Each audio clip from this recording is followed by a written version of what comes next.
right 2 lanes to keep right.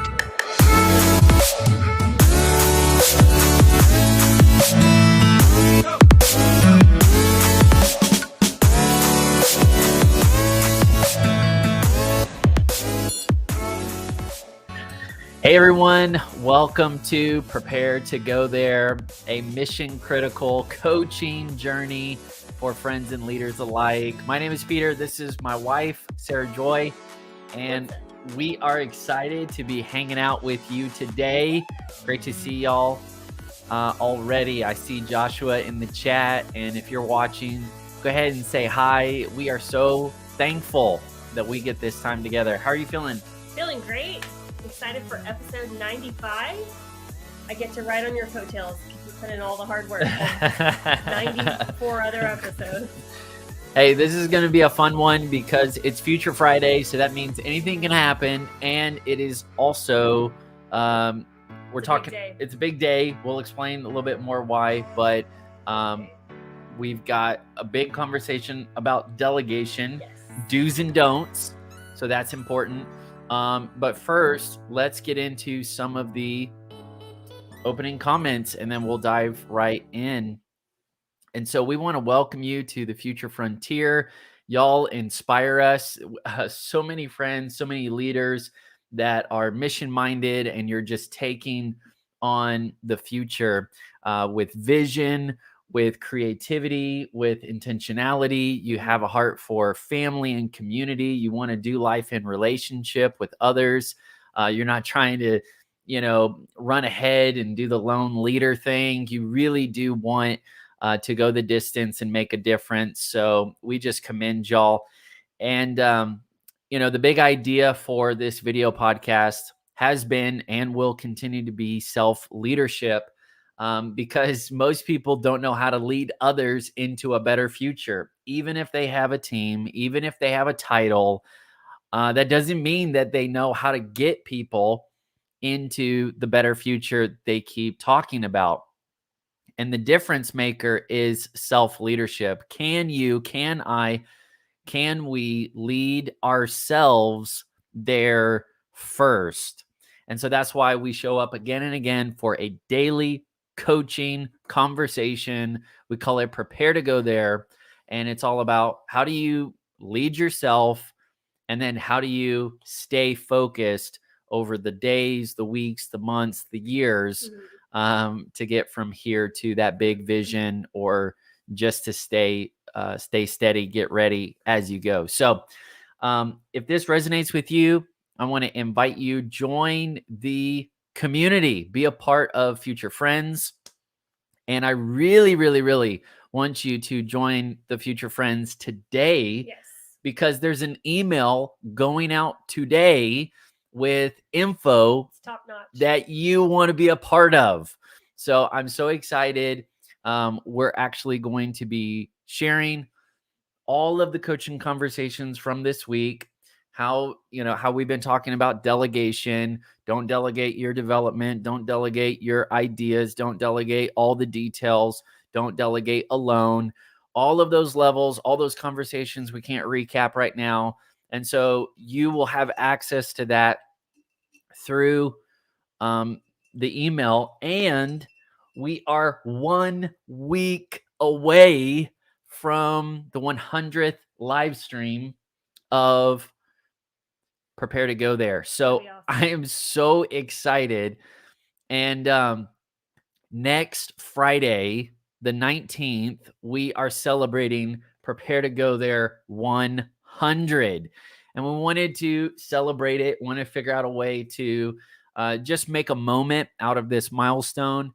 And on the 50th episode, installment, chapter, whatever we're calling this, we did a mastermind, a leadership mastermind. And so here we are, another 50 episodes later, and we're going to be hosting another better, bigger mastermind. That's right. And we want you to be a part of it. And so in the email, if you are in the Future Friends, you're going to get that email, and you're going to get the info and the registration for the future focused Leadership Mastermind. It's November 20th. It'll be next Saturday. It's a Saturday morning, 9 a.m. to noon. And last one just went by so fast because there's just so much good stuff going on, and we're just learning from each other and encouraging one another. And there's so much inspiration ricocheting off of the, the mastermind. And it's online. It's a group leadership mastermind online. It's guided by yours truly. And just think about it. Just this year alone, I've been able to create original self-leadership coaching content over 100 hours just this year alone. That's not including the one-on-one coaching conversations I've had with other leaders kind of behind the scenes. It's not even the work we're doing with our church community. It's not even the book project I've been working on or the stuff I'm working on for 2022. So I hope you just feel like there's a window of opportunity that we all get to rush in on as we look ahead at the new year and even a new season for many of you, and figure out how do we really take on that new territory with a pioneering approach and a team mindset. And so I really want you to be a part of it. It's my first mastermind with a registration fee, but I feel great about it because I really believe that this is valuable for all of us. And I just encourage you, get in on it because spaces will be limited. Anything you want to say about the 100th or the mastermind?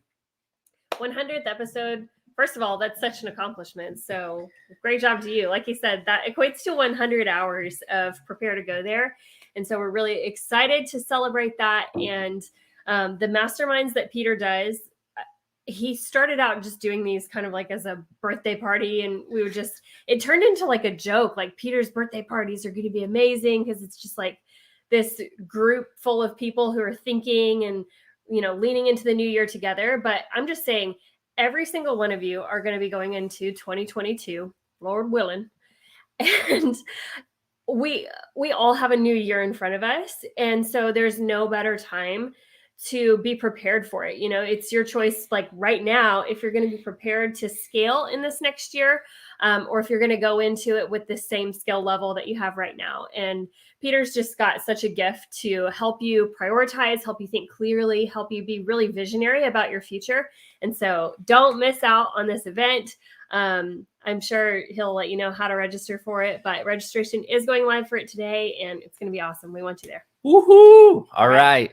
So with that said, let's move into delegation. Let's go.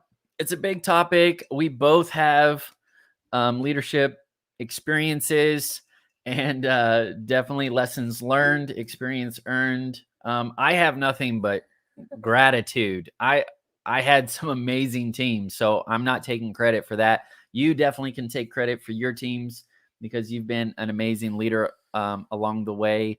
But we just want to talk through do's and don'ts. And to get into this, I want to recap the kind of the high level 30-second version. You may not be ready to delegate, and that's okay. Prepare to go there is all about leading yourself first. And so here's a checklist to help you delegate. I'll start with the don'ts, and then maybe we can get into how to delegate well in this one. But number one, don't delegate your development. That means that you may not have the mindsets or the skill sets to lead well, to delegate effectively. So be willing to take on the learning curve. Be willing to figure some stuff out before you try to hand it off, because you don't want to escape that character development. You want to choose the work that is working on you. And number two, don't just delegate your ideas. Ideas must be developed before they are deployed. And, you're excited about sharing the idea, but the more ramped up, jacked up, fired up you get by sharing your idea, the more drained, the more discouraged, the more overwhelmed they become, because it's just an idea. And you are thinking about the goal, they're thinking about the work. And so we got to meet in the middle. We want people to be inspired by our preparation, not just the initial presentation. And so don't just give people an idea, have it well defined, well developed. And an easy way is to document, right? Document the work. The third thing is don't delegate all the details. This is where you level up as a leader from just handing off tasks, and now you are delegating teams. And that's when people they're trusted, they're trained, and they're tracking their results. So it's time to let them come up with the details. Let them have ownership. Let them have both autonomy and alignment. And a big thing for that is a lot of just relational development, and just making sure that you have the right people and there's alignment and there's autonomy. And let them fill in the details. Let them make decisions. Give them the commander's intent, and then they'll figure out how to win the objectives. And then the last one was don't delegate alone. Eventually, the goal is that we're actually empowering other people and that they are delegating in their own areas, in their own fields at the same time as you. Now, that can be a train wreck if you didn't do the first 3 steps. But if you're graduating or leveling up, you'll get to a place where you've learned how to do good work. You've learned how to delegate effectively. You've learned how to delegate an entire team thing. And now you're able to shift from managing to mentoring, and you're going to empower more people. Eventually, you're going to get so good at delegating, you're going to delegate delegating altogether. And that sounds like a dream boat. So that's the big idea. Sarah Joy, why don't you just kind of share a little bit of your story, your background, lessons learned in delegation, and then we'll answer these great questions that are coming in. Keep the questions coming. We're going to hit them. All right. Awesome. I'm pulling the mic towards me. Sorry. So yeah, a little bit of my background, I guess, with work-wise, I think that's what you want me to share, is I worked with Chick-Fil-A for over a decade. And a lot of that is just teams. You work with all kinds of people. You work with people older than you. You work with people younger than you. You work with people in different states than you, in different working environments than you, and just trying to get everybody each day really just focused on some key things definitely takes delegation. And I remember just learning, I guess early on, I would say I was a perfectionist leader. And when you are that type of leader, delegation is hard for you because you think and you believe, and you might even be, it might even be true, but no one can do it as well as you. And that holds so many people back because you don't want to just have people as good as you, because that is a goal with delegation on your team. You want to find people who you can multiply yourself into. You also want to find people who are better than you to be on your team. And so I think having that mindset just up front, that it's okay to have people who are more skilled than you on your team, that actually makes you even better of a team. Better. It makes you look better. It makes your team look better, and it makes you better as an organization.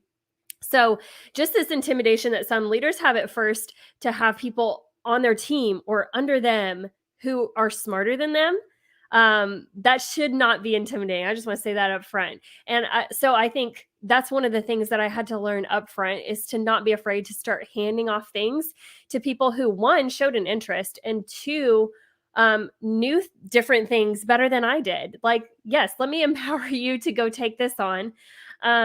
So anyway, I would say that that's kind of, I just saw it starting to snowball on me, and people didn't like being micromanaged. And perfectionists definitely do that to people.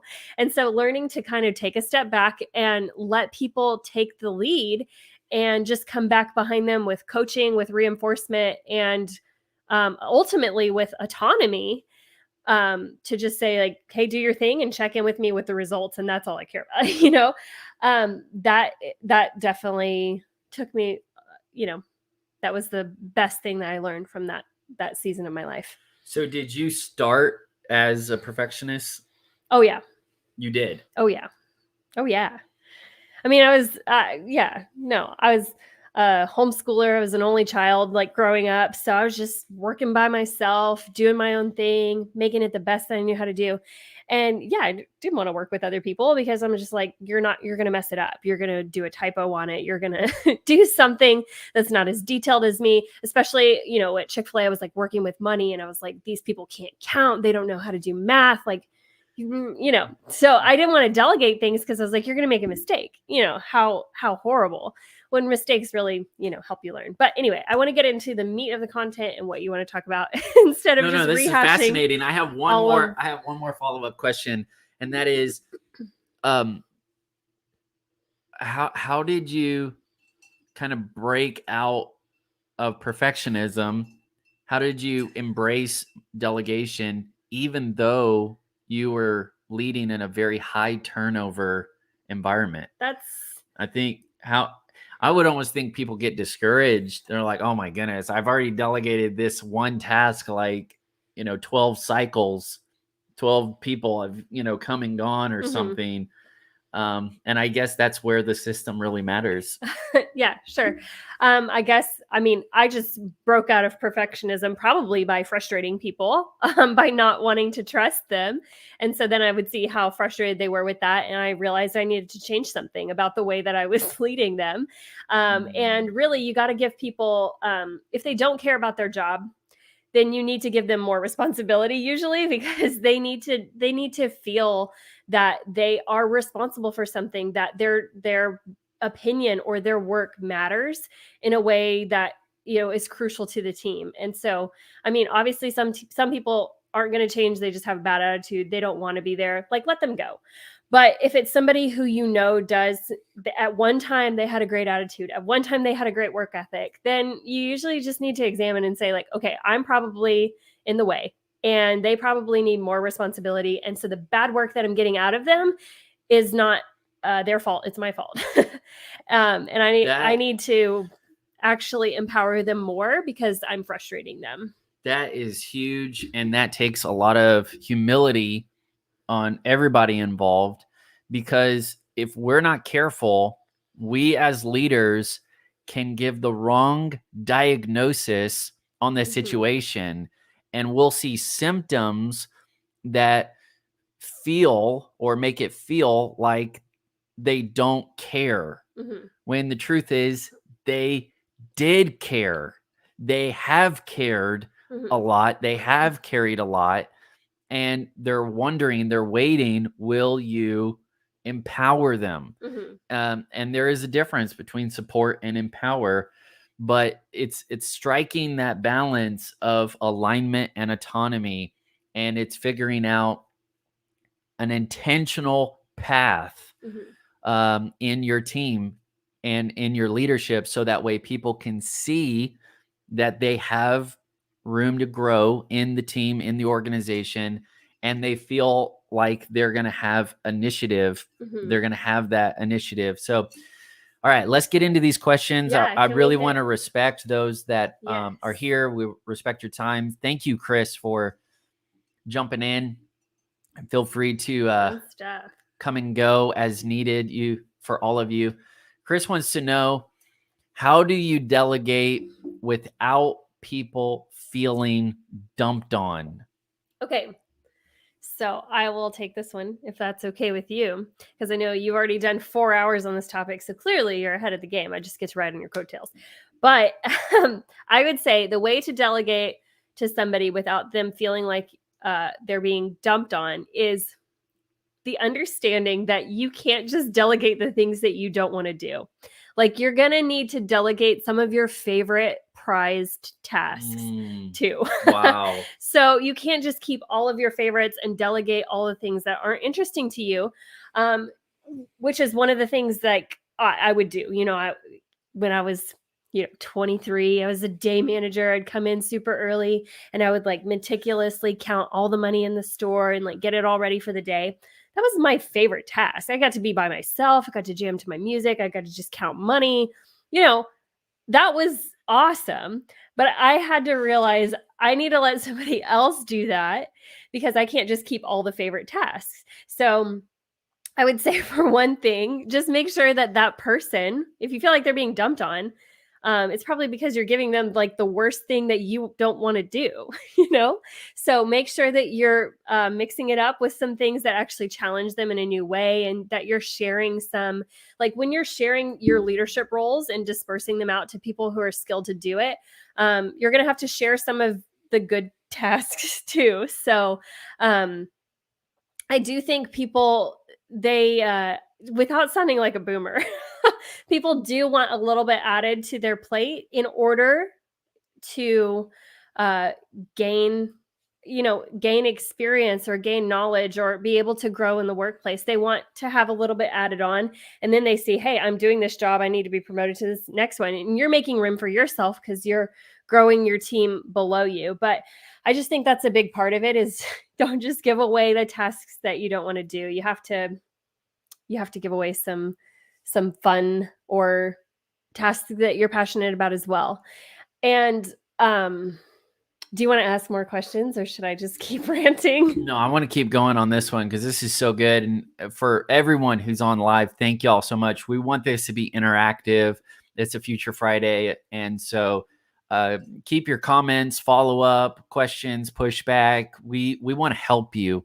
And it's going to matter more as we take on this crazy kind of new terrain of teamwork and remote work and whatever. So anyways, I would say as far as how do you delegate without people feeling dumped on, that's a big thing. I think there are levels of delegation, and when people feel like the work is getting dumped on them, we are moving too fast.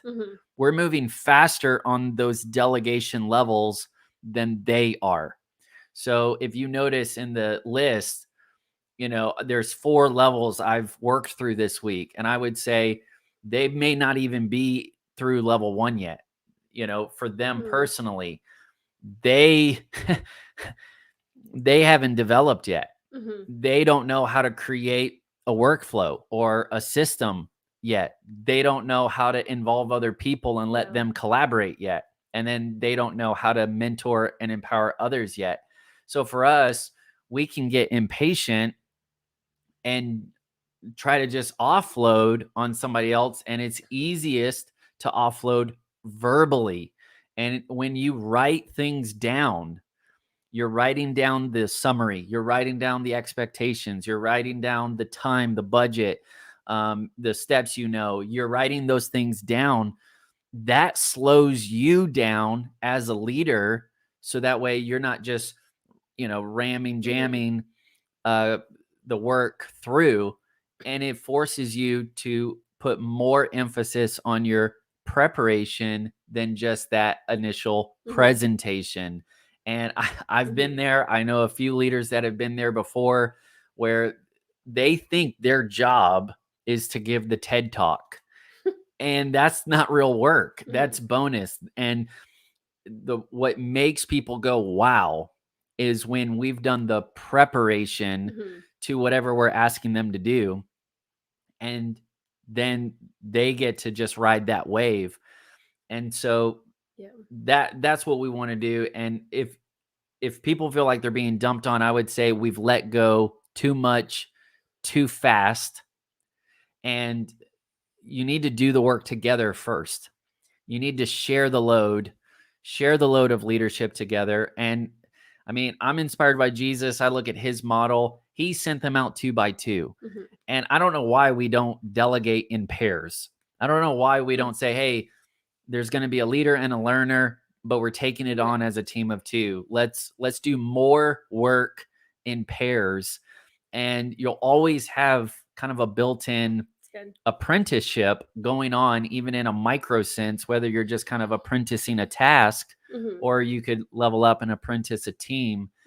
Most people, they feel like they're delegating, but what they really are trying to do is deploy, and they haven't developed a person, or they haven't developed an idea, they haven't developed a team yet to deploy it. And so they're like, oh, well, I was delegating it. And no, your launch, that was failure to launch. And it's cool to delegate little stuff here and there, and there's safe boundaries for figuring stuff out, but maybe just get clear on some of the terms. And so I really appreciate, Chris, that question and you just being on. So I hope that helps. That's good. You ready for another question? Oh, sure. Xavier, welcome.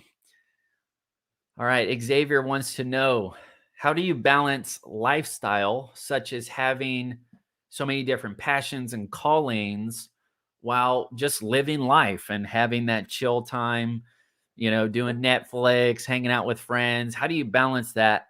And I think, just to kind of frame this up within delegation, sometimes we delegate like the people on our team don't have a life.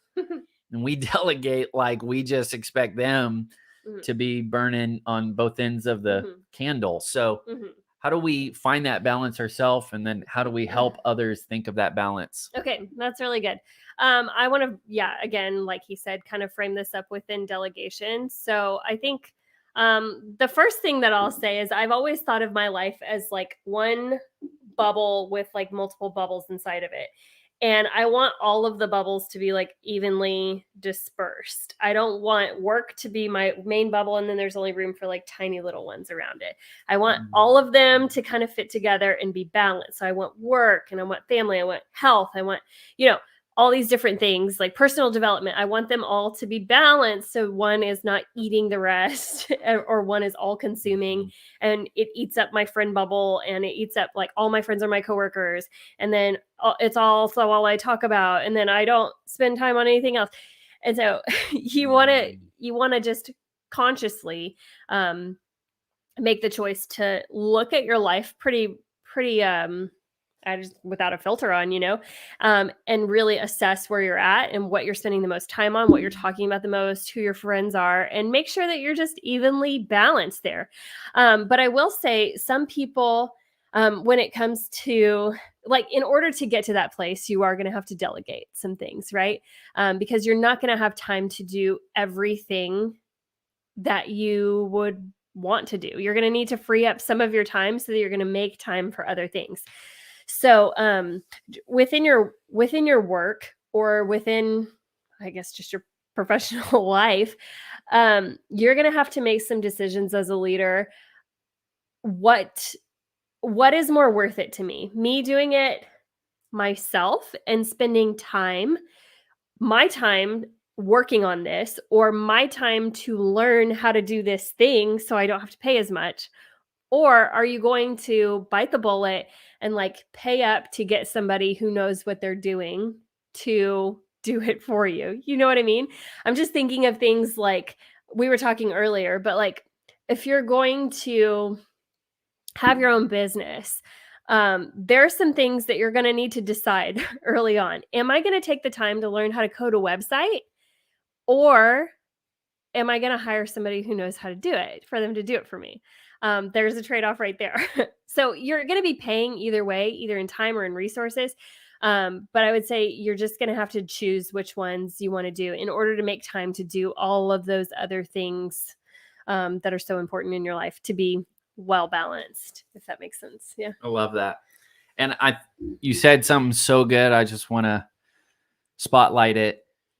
Are all of your friends also your coworkers? And that could be like a little hint or a little clue that maybe your work life, your world is your work world is really the biggest thing that's eating out all the others. Could you kind of? Oh, I think that's the worst.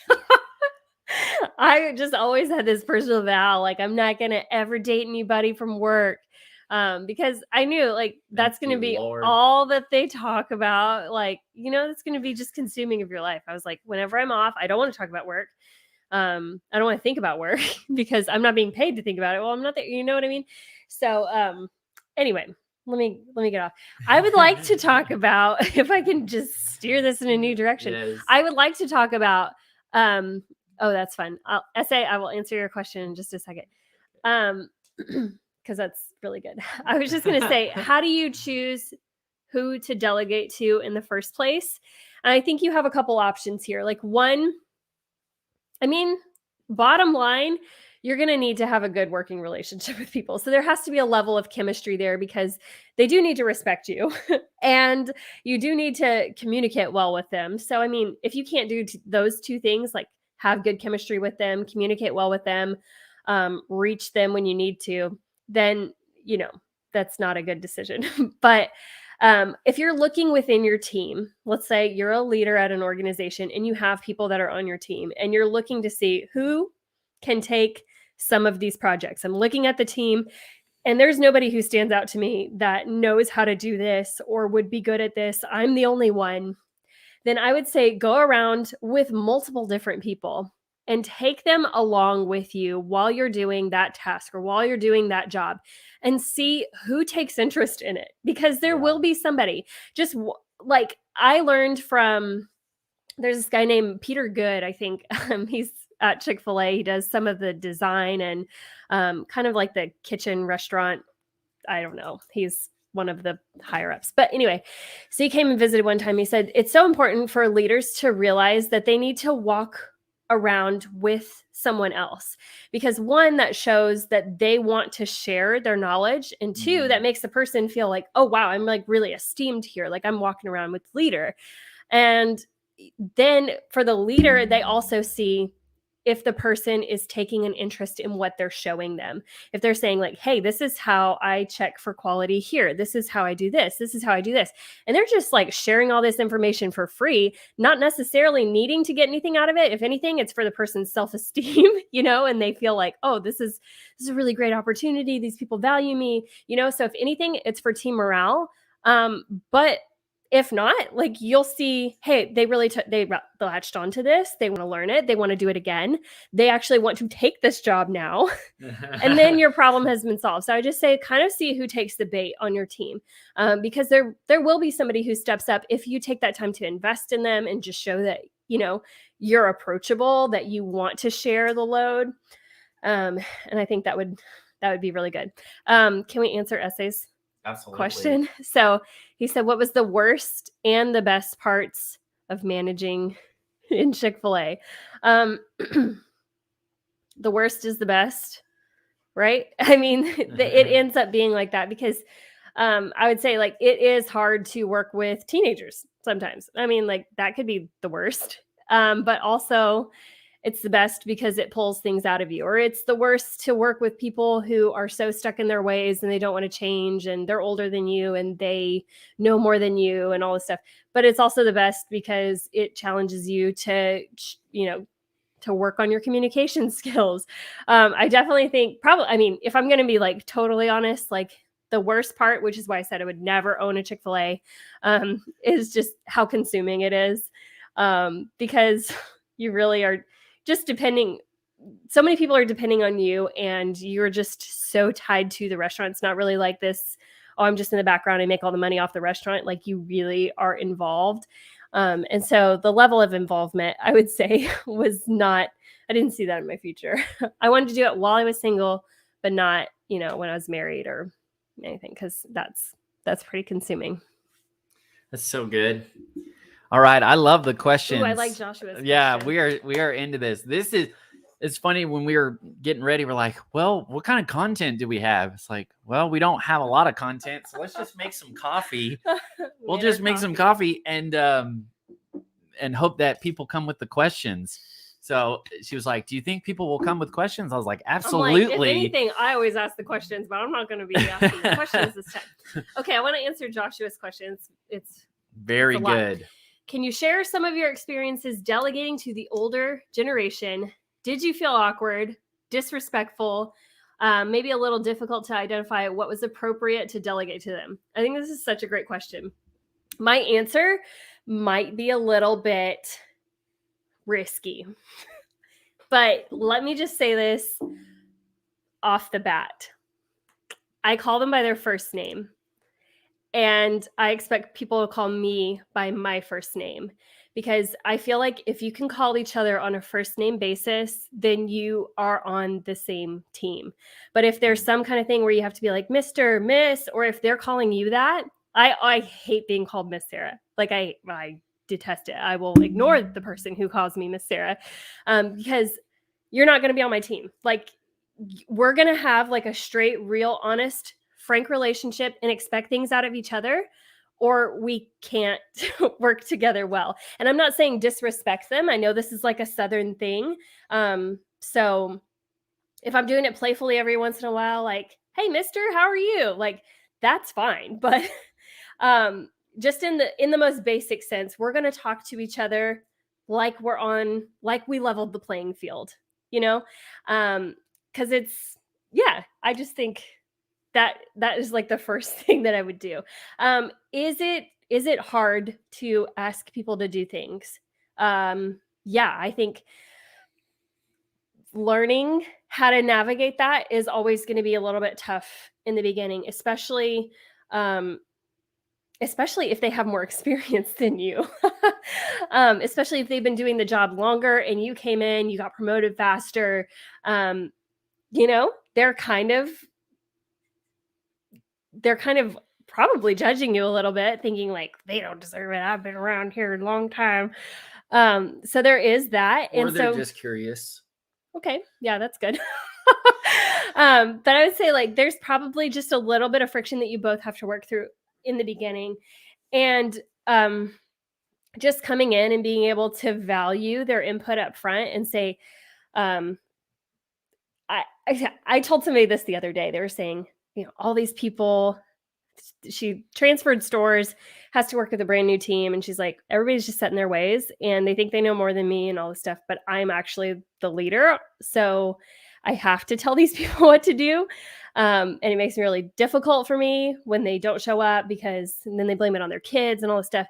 And I said, the first thing that I would do is just be like so honest with them. Like, hey, I'm actually, how are you? What's going on? Is there anything I can do to help with your life? Hey, I just want to be so honest with you. I'm actually having some trouble, leading this shift whenever not everybody's here on time. And you actually are so important to the team. Whenever I don't feel your strength, I need you to help me out here. Just that honesty to say, you're so valuable that I need you.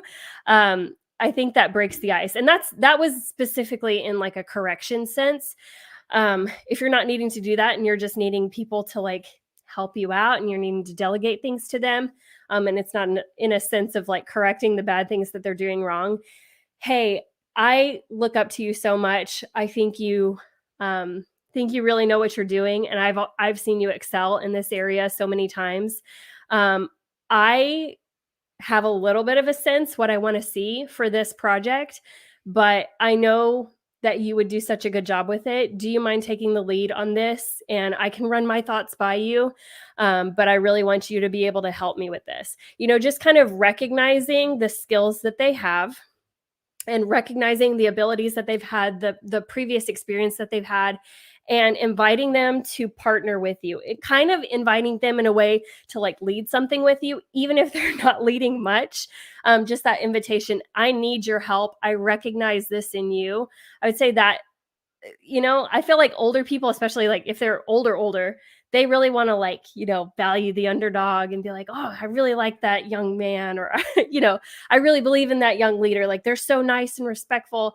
So, just kind of recognizing the value, recognizing their skill, and inviting them to help you with a project. That's really good. That was really good. Thanks, mister. I can't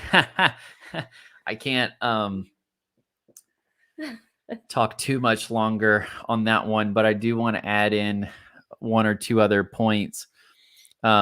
this goes without saying, but humility is the way to go. You have to go low, and you have to be willing to earn that trust, and make sure that whatever you're asking them to do is going to be worth their time, worth their effort.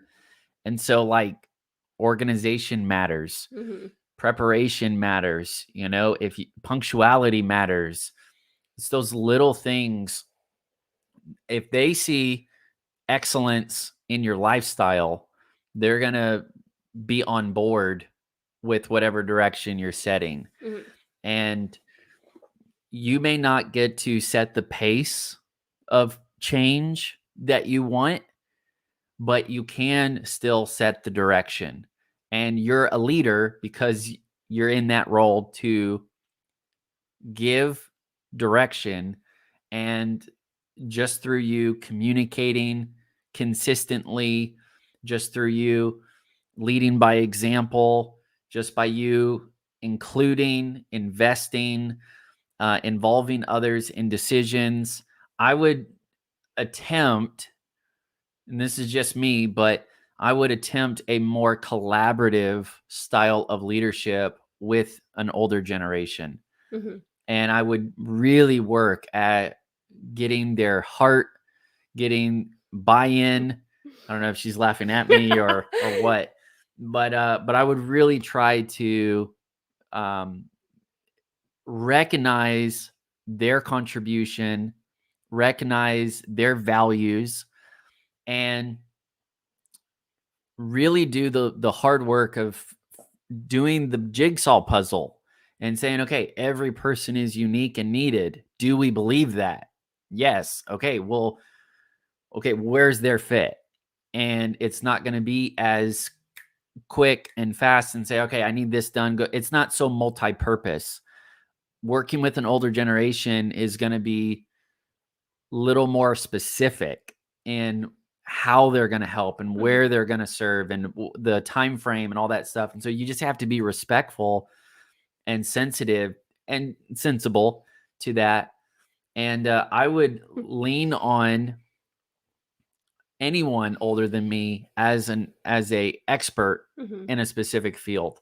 And that doesn't take away from whatever role we've been put in, because we have a measure of positional leadership that we get to steward.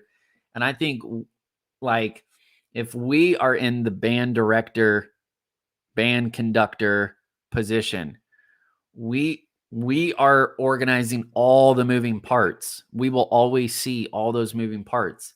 But if you have someone who's been, playing violin for a while, like, give them a solo and recognize that gift and let them, be a leader in that area.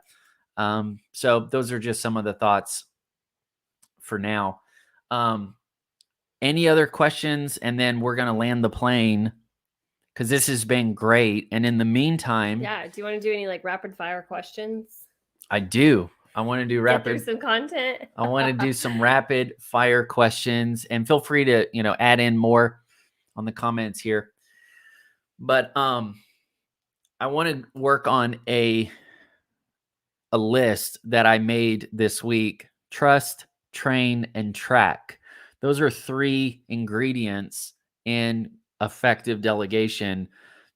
So the first one is trusting. And that really answers the question, who do you delegate to? And so I don't think one size fits all in a team space. How do you know who do you actually delegate to? I mean, I think I alluded to that before. Just see who takes the bait. See who's interested. Invest in several people at a time and try to see who's the most interested, who really latches onto this, who really shows a skill. Because not everybody has to have like a specific skill built in, because a lot just comes with experience. But if they are detail oriented, or if they are super charismatic, or if they are just a people person, or if they are fast, then those are different skills where you can kind of say, okay, I think they're going to go in this direction, and let me just see if they take the bait in these different areas. So I would say that's how you decide who. Aside from that, like if you're a leader with a built-in team and you have to use those specific people, then do that approach. But if you're like if you're a leader and you get to choose whoever and you're paying their salary, or whatever, then I would say, how do you choose them? Like, choose people who are already doing the thing that you need them to do. And if you can have a good relationship with that person, then that's when you just come to that fork in the road of, hey, am I gonna spin my wheels trying to learn this on my own, maybe save a little bit of money and try to do it in-house, or am I gonna like pay up to get this person to get the result that I want? And so that's where you choose time versus money, and really just recognize that your delegation level is also your scalability level. And if you don't choose to delegate, you can't scale beyond a certain level, because you're gonna still be doing all of the things. Y'all, that was fire. Somebody needs to put fire in the chat right now, because that was worth the whole thing right there. I heard you say it in your sleep. No, I don't believe that. Delegation is the indicator of scalability. Yes. That is so good. I said what I said. All right. Now, next is training. What is... Thank you, brother. What's necessary to make sure people are trained correctly? Okay, that is great. And really, essay kind of brought that up here too, because conflict can come up. I think sometimes the frustration happens when we're not clear on the expectation. Absolutely. So absolutely. I think you have to be so clear on what is expected and what metrics that you're going to be looking for. And hey, if I don't see this by this time, I'm going to come looking for it. So you might feel like your toes are being stepped on, but I am still responsible for this. So I need to make sure that you are. So just be very specific up front. I did lose my train of thought with what was your question? Training. What is necessary to effectively train people before you say go do it? Yeah. Because so many times that's the dumping effect that Chris was talking to. We don't train. We just say, go do this. That's good. I think it's 3 levels of training that I would always do. One is where you just have them sit. You model it for them. You say, this is what I'm doing. I'm doing all this. Then the second time is they're doing it, but you're telling them everything to do, and then they're doing it in their own hands or in their own experience. Okay, now you're going to go here. Now you're going to do this. And then the last time is like they're doing it, but they are training you. And so you have them walk through it as like day one, but y'all switch positions. And so they're going to say, okay, over here is where you go, to do this, and you're going to press this, and you're going to do this. Just kind of like walking through all the steps, especially if it's something like really detailed. Or like, hey, I'm going to call this person. I'm going to make sure these people are on the team. I'm going to make sure my schedule's good here. You just have them talk through all the things. And then at the end, you have a little sit down. You say, okay, I think you're really strong in this area. You did forget these 3 things. I need you to really focus in on that for next time. Wow. And then I would say like that is the 3-step training. So 1, where you train them. 2, where you're talking them through the entire thing. And then 3, where they train you. What is the timeline on those 3 touch points? Is it 30 days or 90 days or a week? I mean, depends, right? Depends on the job. I would say a week or less. Wow, a week. See, the reason you're doing the preparation is to fast track that person so they actually take off before they get to the end of the runway and crash. You're trying to help them be a success story. Yeah. I mean, you're putting in the work on their behalf, and you want to be a great coach for them. I want to really understand your question right here. How about in the recruitment phase before they even get on the team? He's saying, like, how do I delegate before? I think he's saying pick people, but Also, if you can, Delegating the picking, or yeah. I'm not quite sure how to he was answer that one, saying, so I don't want to. I think How do you deal with content? Yeah, I'm not sure. he'll add in. Okay, yeah, add in something clarifying so I know how to exactly answer that. The one thing, I mean, that was amazing. The 3 touch points of training, and to be intentional and to say, even like on the first conversation, hey, we're going to do 3 touch point training. You're going to have 14 days to absorb all this stuff. You got this. We're going to be with you. This is what we're looking for. And I would just say, for the training piece, the more you have in writing, the more, and I'm not saying it has to all be like contract lawyer language, but it needs to be visual. It needs to be clearly defined. Many times we're just processing our own idea of what could be good instead of what you've already done or how the thing actually goes. That's good. Okay. I think, Essay, you're just asking like how to even pick the right people on your team to know basically if they're a good fit for you to delegate to them one day. So a couple different things. I'm not saying like I'm going to jump in and give you a bunch of tips on like your hiring process, because I think that's pretty specific and intricate to each organization to know what exactly you're going to ask or what you're going to try to observe of people.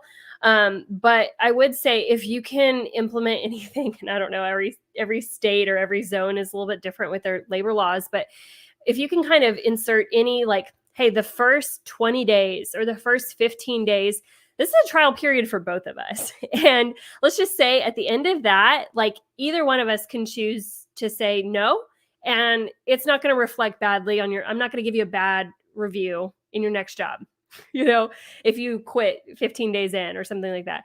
I would say like that's going to be a good thing, like right off the bat, to kind of just, I don't know, see what they bring to the table, see what they like to absorb. Because the worst thing is you get stuck with somebody indefinitely and then you can't cycle through people. So just give them that time period to just say, hey, we're going to meet up at the end of these 15 days. And I wouldn't make it 90 days. I wouldn't make it 60 days. That's way too long. You're going to have a sense about a job in the first 2 to 3 weeks. And you're going to have a sense of the employee in like the first 3 days. So you're going to need to make a decision pretty quick. And that 2 weeks, 2 to 3 weeks is just going to give them time to get acclimated enough to their job, because obviously you're the worst and it's embarrassing every time that you start something. So you just want to give them enough time to like feel good about themselves, where they should have learned, enough by this point. And then just have a meeting. Hey, do you see this going anywhere? It's time for both of us to speak up. I would implement that into your organization probably immediately for anything. Because I think that's really good to be able to say, hey, this got to work 2 ways. And I don't really see these things. It's really nothing on you. I just think you would be better suited here. And they can say the same thing about your organization. It's fine.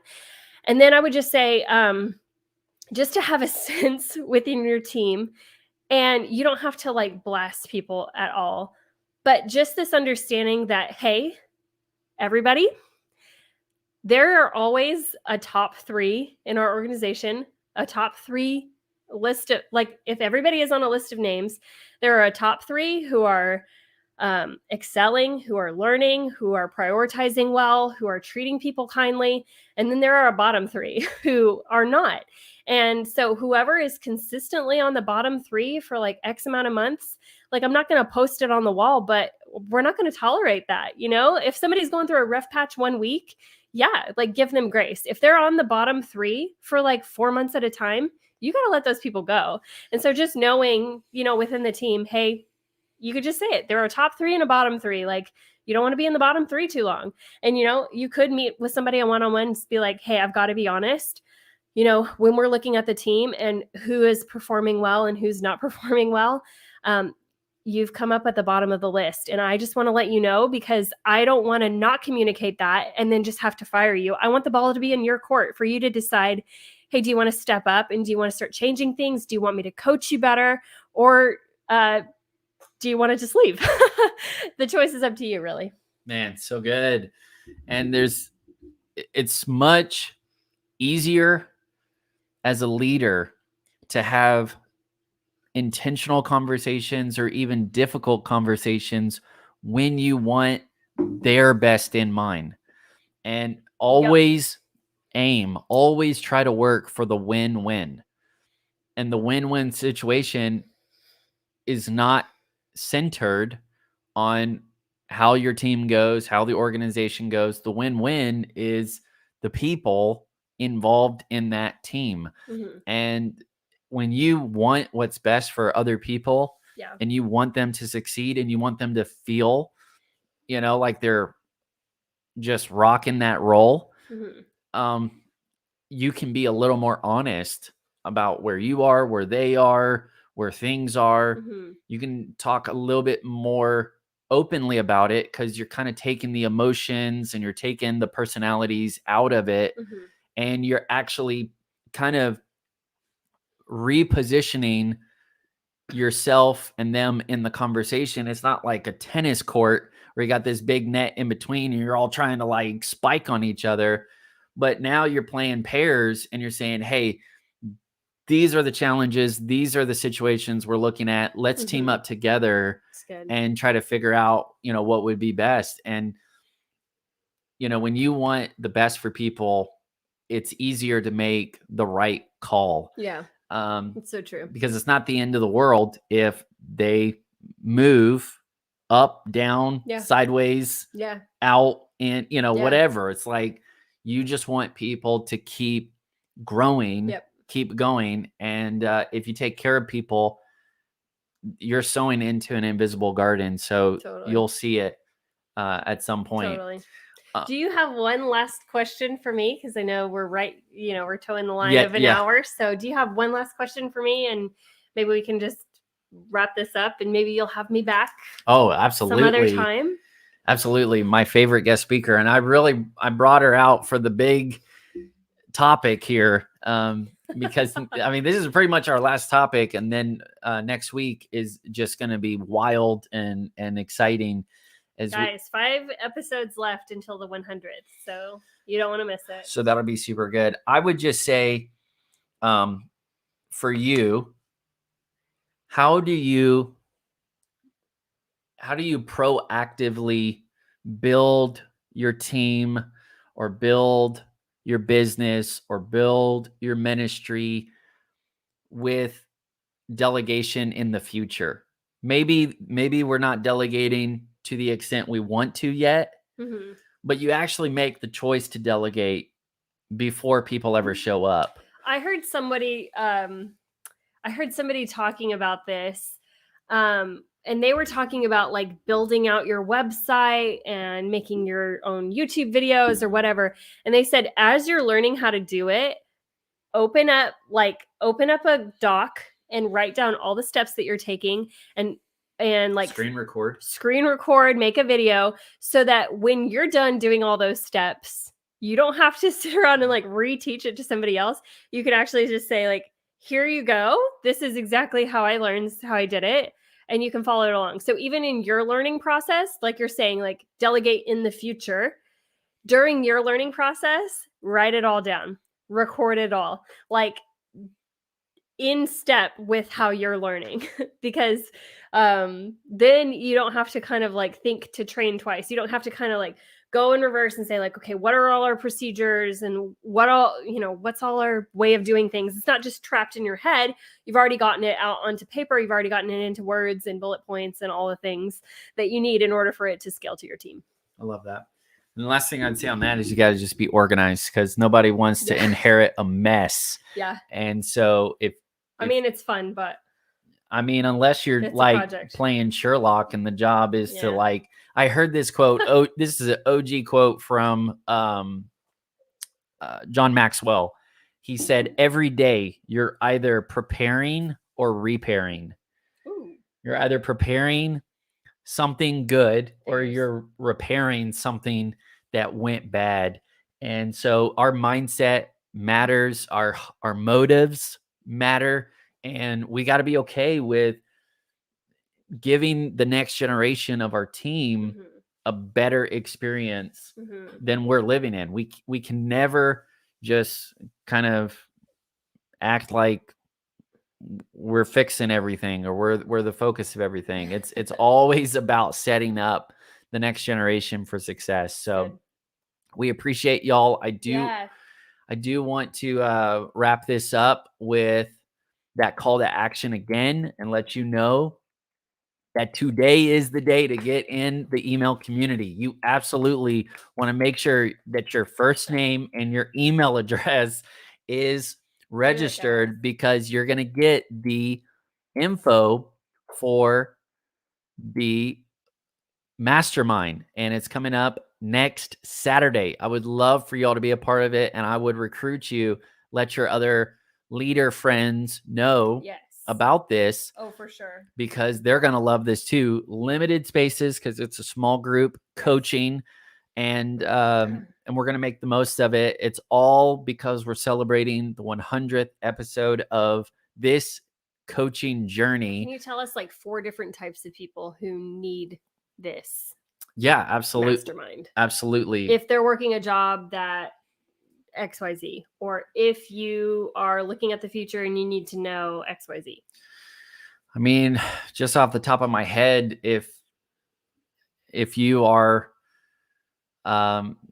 working remotely and you have to lead yourself to be productive, to stay focused, this is going to be massive for you. Good.